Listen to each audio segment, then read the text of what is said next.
While the threat of a partial government shutdown still looms, one group of federal employees has a message for Congress: find a way past it. That's in part what concerns federally employed women, or few. More now from the group's president, Pamela Richards. Ms. Richards, good to have you back. Good morning, and thank you for the opportunity. Glad to be here, Tom.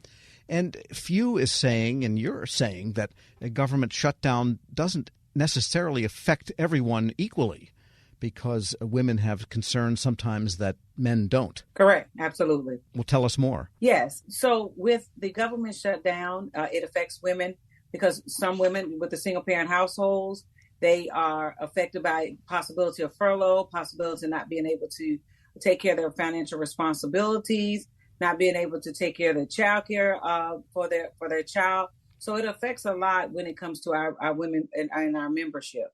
So what's your message to Congress then? What would you have them do? So one thing we would like for them to do is, as you've already stated, is to move past it and pass a budget that will allow for us to continue to work as federally employed women.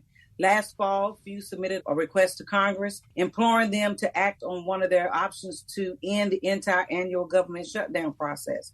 And at that time, there were several avenues put forward to get rid of those temporary stopgaps, get rid of the whole shutdown conversation. And obviously that did not happen, but we would love for a bipartisan agreement to take place to end the government shutdown.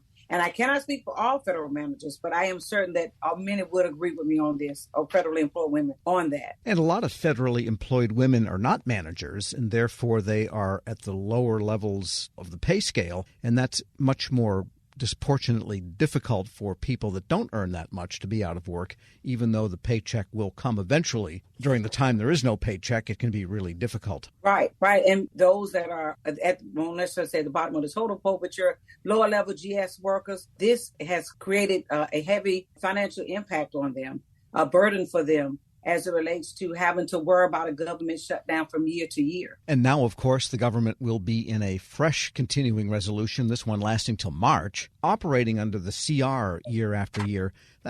I think the general public doesn't understand why that's difficult for those trying to keep the government operating on a day-to-day basis. Tell us how it affects things. I'll look at it from a human capital piece.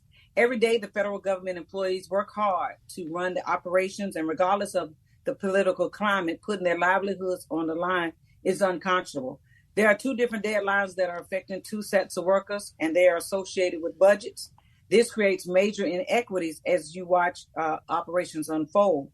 In a shutdown, federal agencies must discontinue all non-essential discretionary functions until funding legislation is passed and signed into law. Essential services continue to function, as do mandatory spending programs. So shutdowns force agencies to draft and redraft budget plans. These are not minor undertakings. We all talk about eliminating waste and wasteful processes. No one is talking about waste of time and other resources that comes with these financial gymnastics we do whenever we approach a government shutdown. Now, the CR, though, means that you can't do anyhow what you had budgeted for and spent all that time planning for in the 18 months prior to when you thought a budget would start.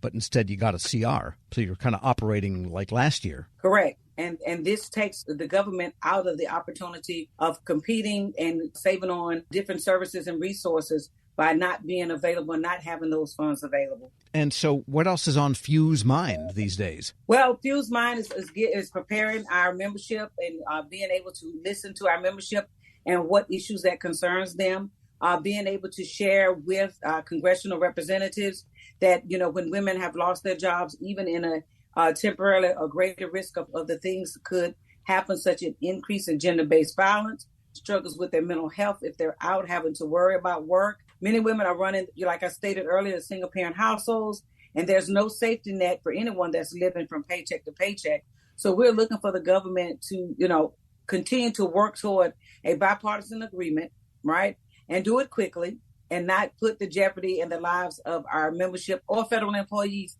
with not being able to receive their paychecks from year to year. Pamela Richards, a supervisory analyst at the Government Accountability Office, is president of Federally Employed Women, FEW. Thanks so much for joining me. Thank you. Thank you for the opportunity to be here. Tom, as always, we appreciate what you do to support federally employed women and getting our voices out there. Take care, sir. All right. We'll post this interview at federalnewsnetwork.com/Federal Drive. Hear the Federal Drive on demand. Subscribe wherever you get your podcasts.